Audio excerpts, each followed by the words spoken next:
on that.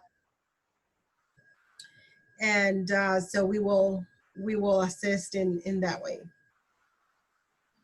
Hello, Sandra. Thank you for joining us. I think she's still trying to connect to audio.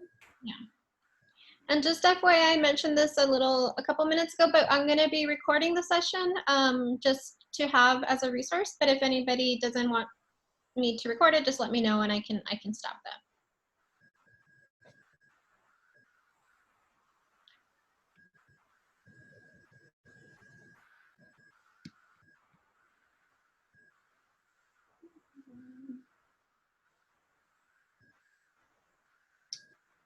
I think we can get started and then others will probably join as we move along. Okay, so first we wanted to just welcome everybody. Thank you so much for joining us. Hopefully this is a platform, or this is a method that we can utilize in the future for our upcoming sessions. We know that there was a lot of interest in Zoom and having an online session, so hopefully we can continue with that. I just wanted to touch base on the survey that we had sent out in regard to what your interests are and what themes and topics you wanted to see touched upon. And we did receive quite a few responses, so thank you all so much for taking the time to complete that survey. Based on the options that we gave, there was an overwhelming, well, not an overwhelming, I guess like 30% of folks who wanted to see topics on mental health talked about, also fitness and emotional intelligence. And so some of the ways that we're trying to work on bringing those topics to you is by our next MailChimp that we send out for our parents. We're going to be including 2 recordings from 2 different mental health sessions that the university has hosted. And the first one is by Dr. Ann Horak, and she's the Director of Religious Studies at UTEP. And the one that she did, sorry, I lost that. Well,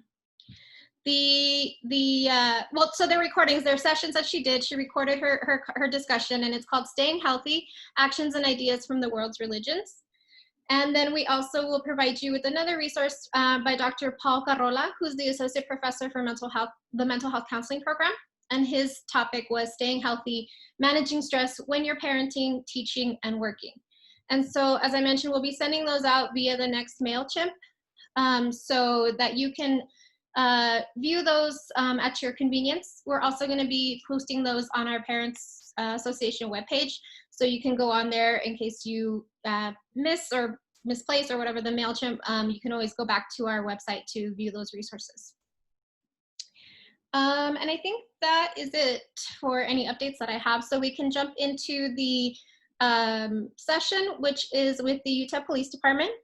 And Sarah will be conducting that presentation. And Sarah, I believe your title is Crime Prevention Specialist. Okay, unmuted. Yes. So hi, I'm Sarah Sanchez. Good evening, everybody. From the UTEP Police Department, Crime Prevention Specialist. I'm going to go ahead and share my screen with you all. There is a chat box on the side, so if you have any questions, go ahead and just send me a chat and I will try to answer it as I go. So let's see. Does everybody see that screen? Yes. Okay, great. So let's see if it'll let me move forward with the screen. Okay. So the University Police Department, we're located at 3118 Sunbull Drive. That's actually north of campus. We are available 24/7. So even as the campus right now, it's functioning at low capacity. There's not a lot of people on campus. The police department is still there. They're actively taking phone calls. Like I said, they're there Monday through Friday, even on holidays, 24/7. The police department's available for information and assistance. One of the questions that we get often is the number. So our phone number to contact to the police department directly is 747-5611. In case of an emergency, we ask that people call directly 911. So if it's a life-threatening emergency, if you need EMS, if you need the fire department, we ask that you call 911. What happens is that that call gets replicated in our telecommunications. They get the call too. So you'll have our officers responding as well as the fire department, as well as EMS, whoever it is that you need. So in any case, if you're not sure which to call, just dial 911, okay? But we do encourage people to program the phone 747-5611 on their phone because as you can tell right now, when I get into further of the slides, you'll see that we have a lot of services that we offer. And if you call that number directly, we'll be able to assist you at any time, again, 24/7. So any of the information that I talk about today is also available on our website at utep.edu/police. So anything that I mention, if you have further questions, maybe you don't want to ask me, but you just want to look it up and see more about what I'm talking about, you can go online and find all of our information at utep.edu/police. And of course, if you have social media, please follow us. We're on Twitter, Facebook, and Instagram. And we just share updates from our department. We share updates of the initiatives that we're doing for the month. And then we also have safety recommendations and anything pertinent to the university as a whole. So we'll share stuff from UTEP, the main page, onto our page. So it's just a great source of information for you all. So again, so some of our services, you can find these online. So if I go too fast or you want to read more about what we offer, you'll find all of these services listed online through our website. So safety escort service. If you're ever on campus, your students on campus, and they feel like they need, it's late at night and they're parked, you know, in a remote parking lot and they're at the library studying late, they can go ahead and give us a call. And we will safely escort them to their car. As long as their car is parked on campus within campus limits in a parking lot of the campus, and we're able to escort that student, whether it be in a car or on foot, we can walk them to their car. That service is available to them 24/7. They can call and it's free. So any of the services I actually talk about right now are free. We don't charge anything for these. Engraving of valuables. So if your student got a brand new laptop or they have a really fancy phone, I know iPhones cost over $1,000 now. You can go ahead and bring in your phone and we will engrave your valuables for free. We'll put in your initials, we'll put in a driver's license number, whatever it is that they want to engrave with, we will go ahead and engrave valuables. Like I said, it's free. They can give us a call ahead of time to see if we're there and we'll make an appointment. Motor vehicle assistance. Let's say your student gets to the car and they realize that it doesn't start, the battery's dead, or they need gas. They can go ahead and give us a call, and our officers in every car have jumper cables. They also have gas cans, so they're able to assist. They're able to assist your student by giving them a jump start, taking them to the gas station. They won't pay for the gas, but they'll go ahead and help your student get to where they need to go. So emergency phones. Let's just say another scenario, your student gets to their car, it doesn't start, and they realize their phone is dead. We have emergency phones located all across campus. So if your student needs to utilize that phone in case of emergency, it's pick up the phone, they press the button, and it connects you directly to the police department, and we can help you. Again, those are available 24/7. They're pretty distinguishable in that they're either in a yellow box or a big blue light. They have flashing blue lights and they're flashing 24/7. So you can find those pretty easily. And then minor alert. We encourage all of our students and parents to sign up for minor alert. It's really, I have a slide further in the presentation to show exactly how they can sign up for minor alert. And that's basically text messages to your phone. Anything that an emergency were to occur on campus, they're going to go ahead and get a text message to their phone. Parents can sign up for it too. So we encourage you all to do this. And when your students finally get their sign-in criteria, they can go ahead and input their phone number, and then they can also input your phone number, whether it's from the United States or Mexico. It works either way, and you can go ahead and start getting those alerts. And like I said, I have a slide about that a little later. So some of our yearly initiatives that we have, this is some of the stuff that we do outreach throughout the year. Again, we post these online through social media to promote them, but these are just some of the things that we do throughout the year to promote, like Stalking Awareness Month in January, and we have healthy relationship workshops. Dating violence, again, we have healthy relationship workshops to show what a healthy relationship should look like and what they should do in case that they are in a situation of dating violence. March is alcohol awareness. We give out presentations on alcohol use and abuse. April, Sexual Assault Awareness Month. And again, these are all done in collaboration with other departments on campus. And so we hold initiatives across campus, and we hold resource fairs for the students in case that they need resources on campus to address any of these topics like stalking, alcohol use, sexual assault, or domestic violence. And here it just shows you throughout the year we have them every month. So. Am I going too fast? Is everybody okay? Yes, okay. So the Jean Cleary Act, these are statistics. So the Jean Cleary Act, a little bit of history on that. Jean Cleary is a student who attended Lehigh University in Pennsylvania, and she was actually murdered in her dorm room. Her parents felt that the university didn't do enough to show campus security and campus safety and statistics. They didn't know enough about the university before they sent their student there. So it became a federal mandate to show that this is vital information that we give out to our students and parents. So, and the way that we provide this information is through crime statistics. We have our annual security report, and we publish it every October. It's published once a year, every October. You can find that report again at utep.edu/police.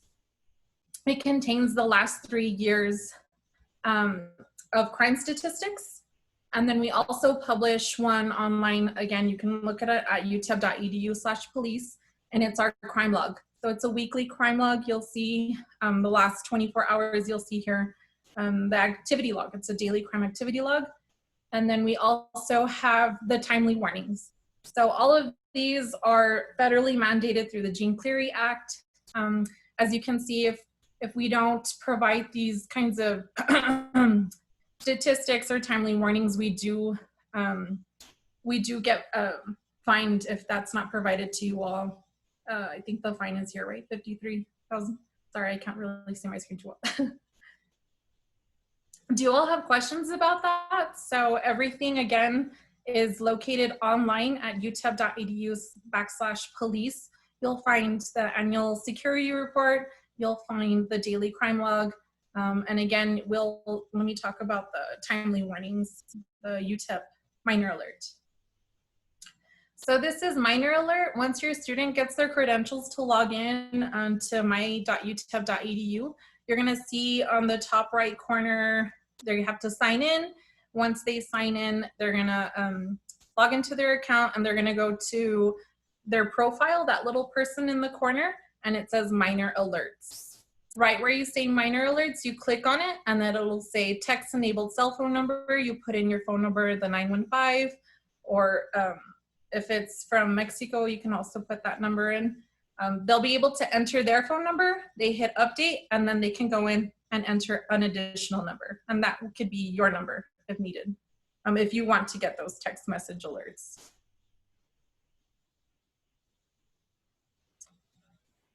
This is also our Blue Light Campus Safety app. This is available on the App Store and Google Play. It's an app that was designed by the UTEP Police Department so that they can connect better with you all. So it actually has the campus police phone number. So you can, sometimes people don't remember the 747-5611. So they can just pull up that app, press on the button, and it will contact us directly. If you're looking for a blue light and emergency phone, you can go ahead and utilize that. It'll bring up a map of all the emergency phones on campus.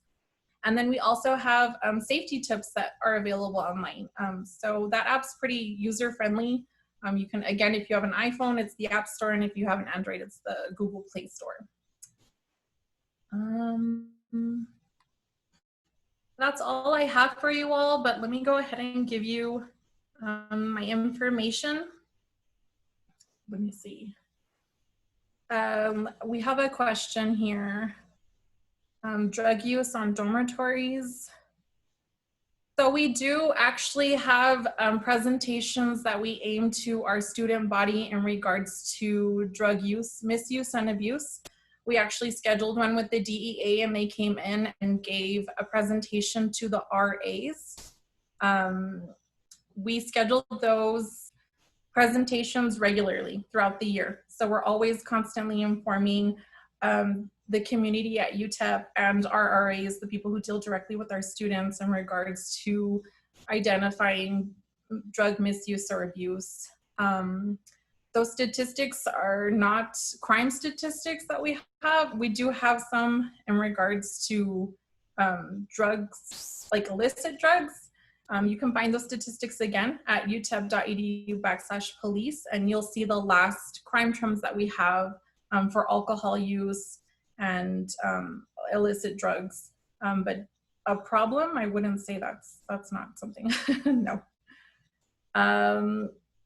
So I'm gonna go ahead and put in our website here to the group. I'm gonna go ahead and put in my email. So if there's any questions that you might think of at a later time, you can go ahead and give me an email and just let me know. So maybe there's something that you think of later and you just wanna ask something in regards to campus safety, you can send me an email, okay?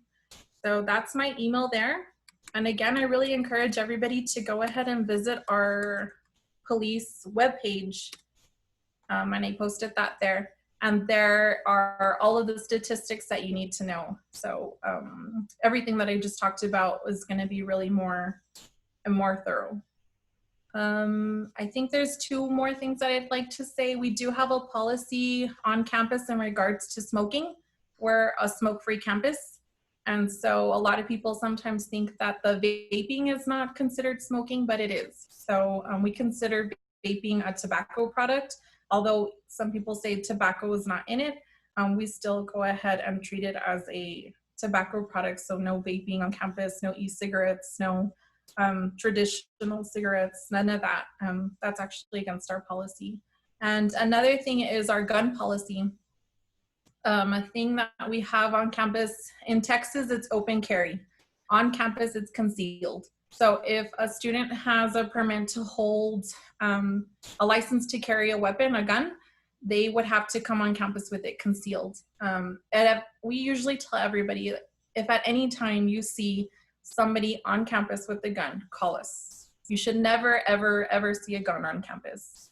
So if there's something that you see on campus, call us. Again, we're concealed carry campus.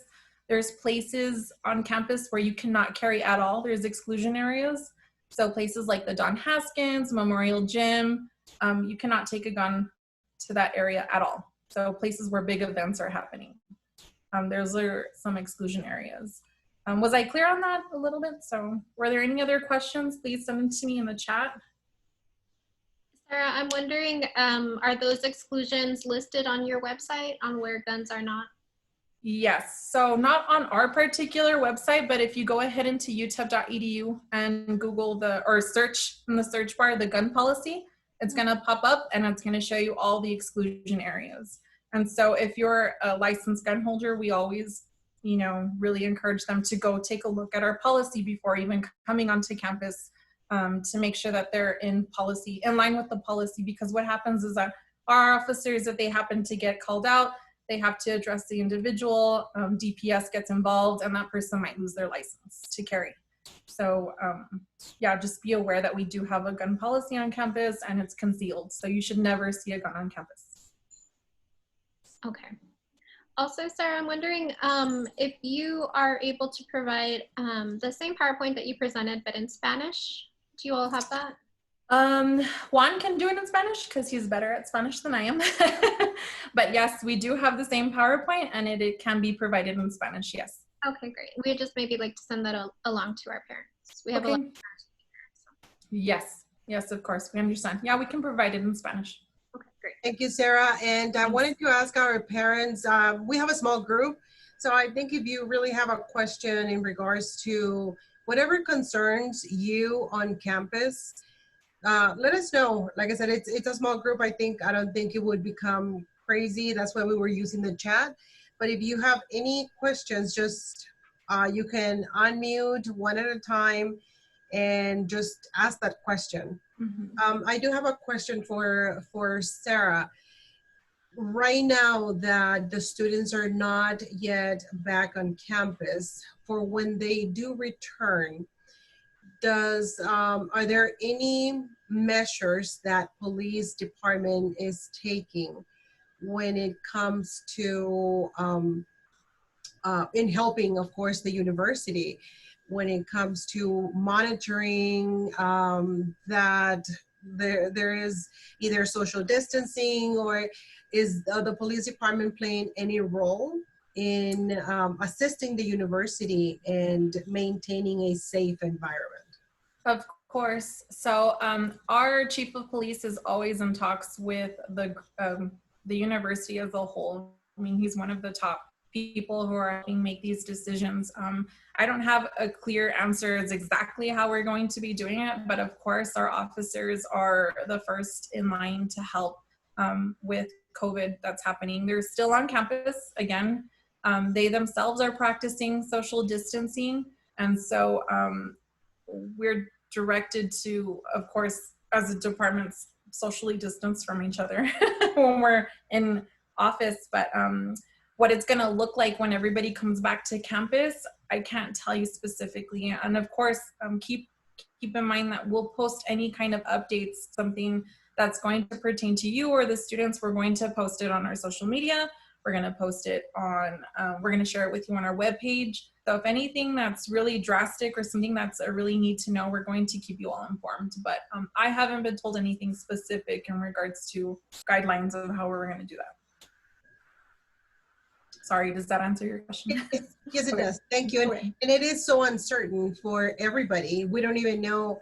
Right now, we are planning and hoping that the fall semester will be our first take at resuming somehow the normal operation. Right. That is still uncertain. And if we do, we know we're going to follow certain protocols that we didn't before.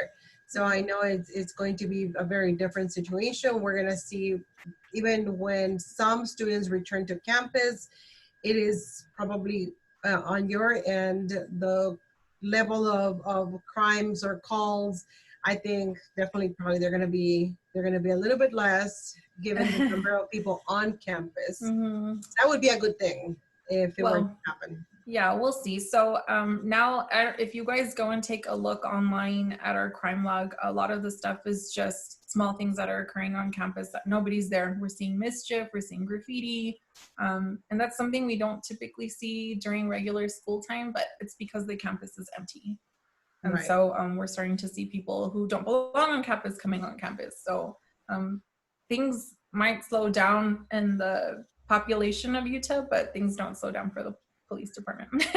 So For the community, right? Yes. Unfortunate, but yes. Any other questions for Sarah? We still have a couple of announcements for our parents, but do we have any questions for Sarah, our presenter, when it comes to parents? Our session today regarding police. Anything in regards to safety, crime, services, let us know. I see a comment in the chat that if we're going to be having a parent meeting on COVID-19 measures once it is decided for students to head back to campus, definitely that would be a great topic to discuss, to begin understanding how we are going to phase into going back to campus. Like we said, it is uncertain, but that is a great topic to have in late summer. As soon as we know what the police department, if, like I said, if there's going to be measures taken in regards to our department, and we feel like we should disseminate that information, you'll see it coming out of our social media and our webpage. So it's happening. Like as we speak, things are happening. So we'll let you all know. Thank you so much, Sarah. Thank you all.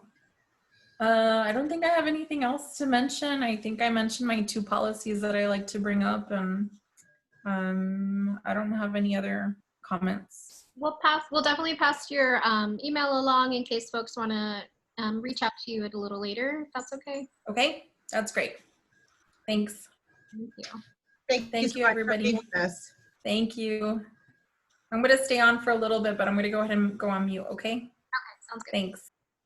Thank you. For our parents, this is our very first virtual session. And I think even if we resume activities in the fall semester for the summer, which is our next session in June, it is going to be a very interesting topic, and I will allow Jessica to give you more information on that. But this is the direction we're gonna go.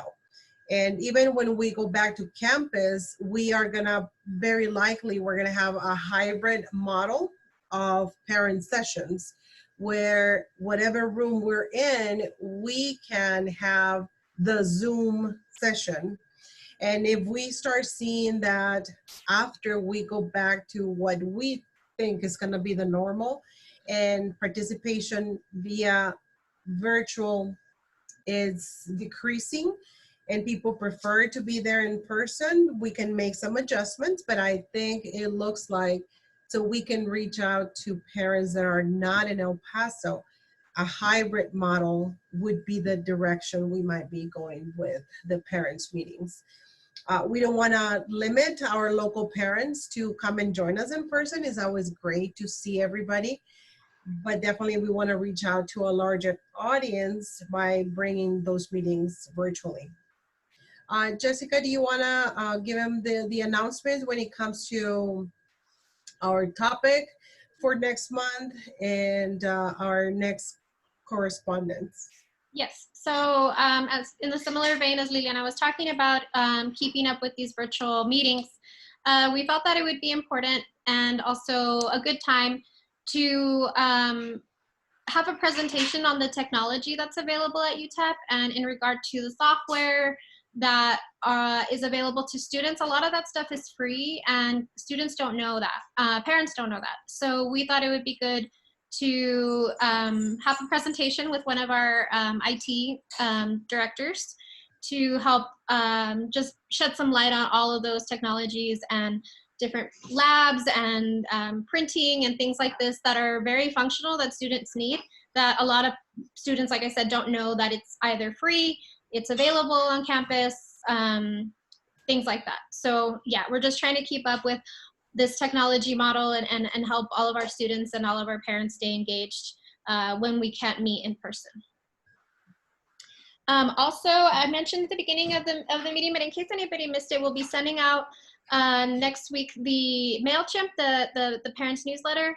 And in that, we will include 2 links to their webinars, their recorded sessions from 2 instructors from UTEP.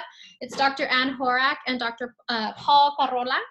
And they are on staying healthy and different topics to help engage just mental health and keep everybody, you know, positive and in good spirits. So we'll be sending that out next week.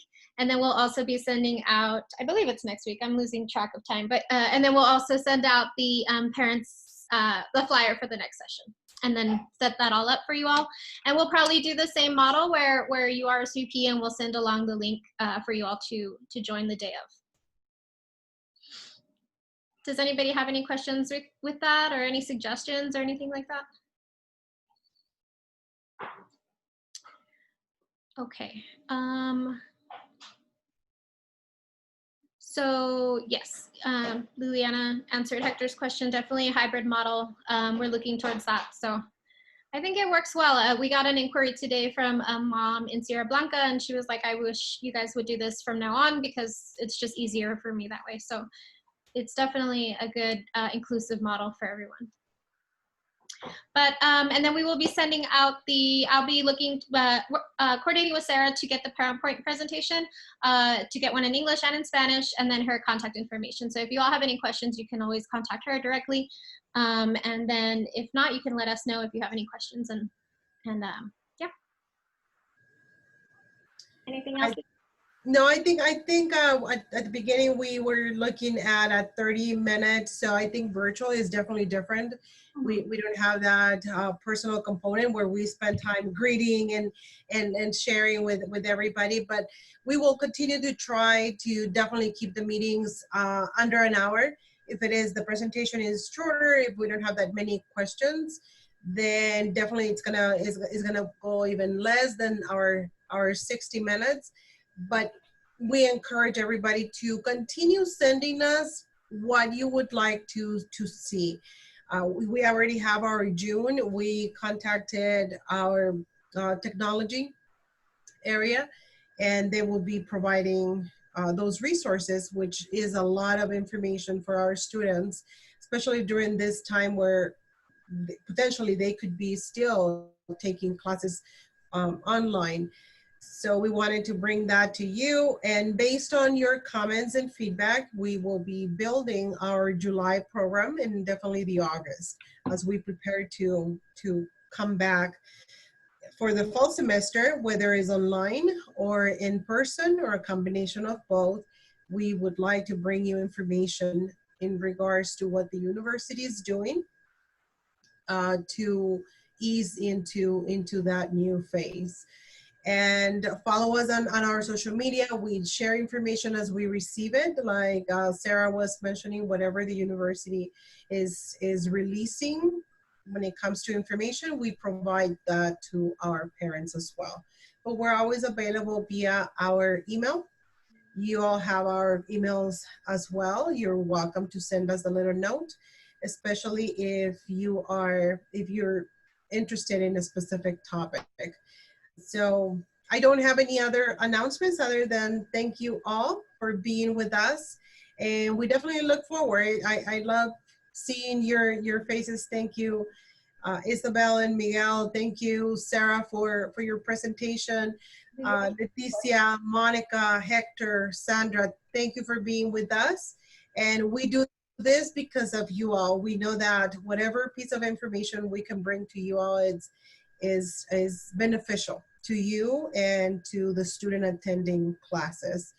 So, yes.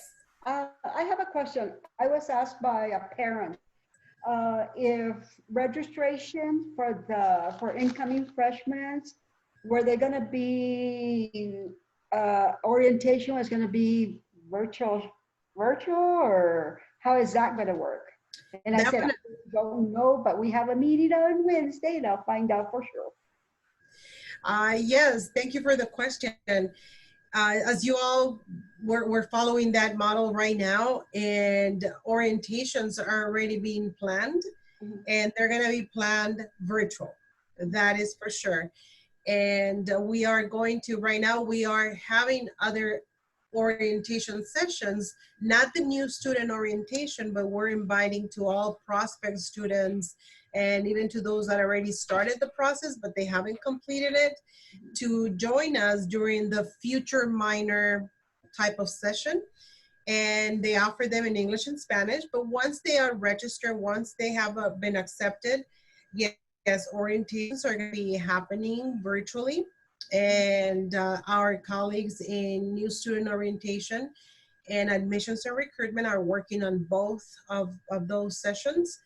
So we don't want the student to miss on that opportunity to learn and to hear from other departments, especially those topics that are of much interest.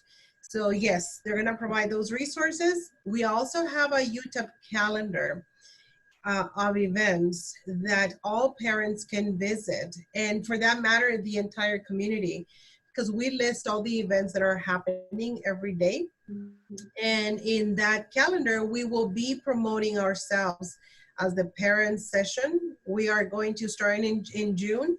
We are going to advertise our parents meeting at the university events calendar, but those sessions are open to the public. You can see them, you can join, and it is information about, it could be the new student orientation, it could be admissions. A lot of things are happening virtually right now, and almost all departments are promoting their events on the UTEP calendar. So I would encourage everybody, it's a magnificent resource. If you would like to know what's happening, we can provide you that information here. But if you have a little bit of time during the day and you want to know if there's something happening at UTEP during that time, you're welcome to browse the calendar and to learn more about that. Yeah, I think that I think it's the new parents are and the new students going in feel a little unsure as it is. They feel unsure. Well, now they even feel a little bit like, really, am I going to go to college? How am I going to do this? And so that's what they were asking me. I said, I guess right now, the way things are, it's very unpredictable how things are marching along. Yes. So, but I will ask if they're planning on having those virtual orientations for new students.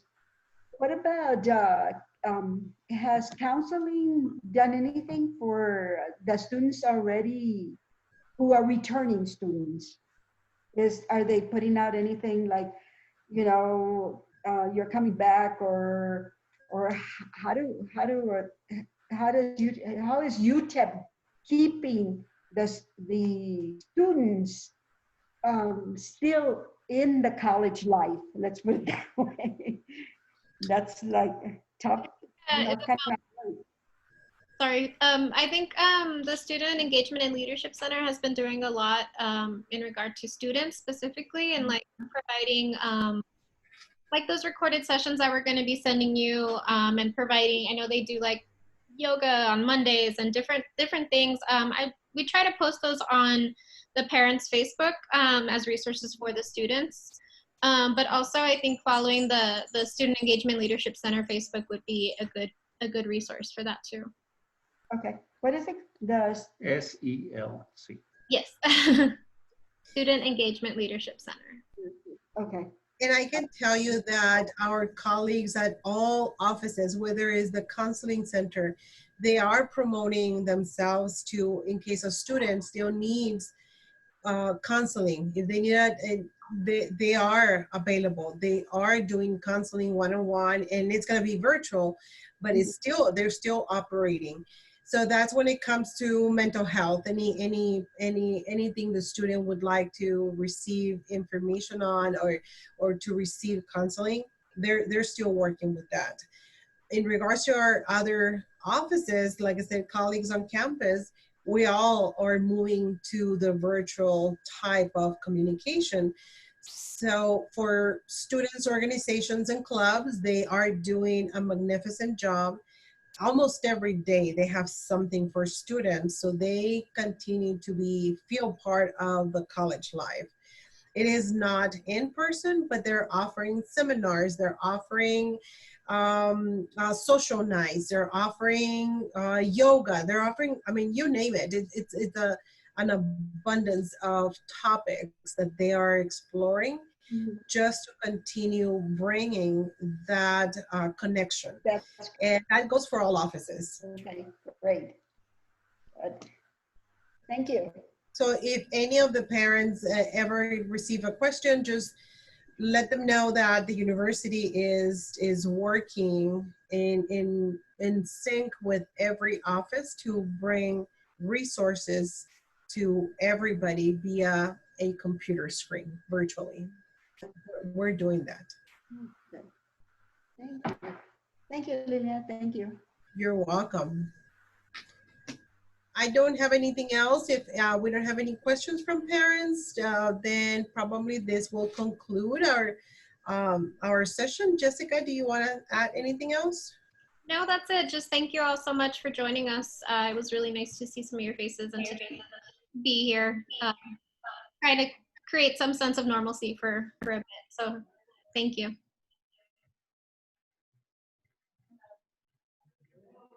All right.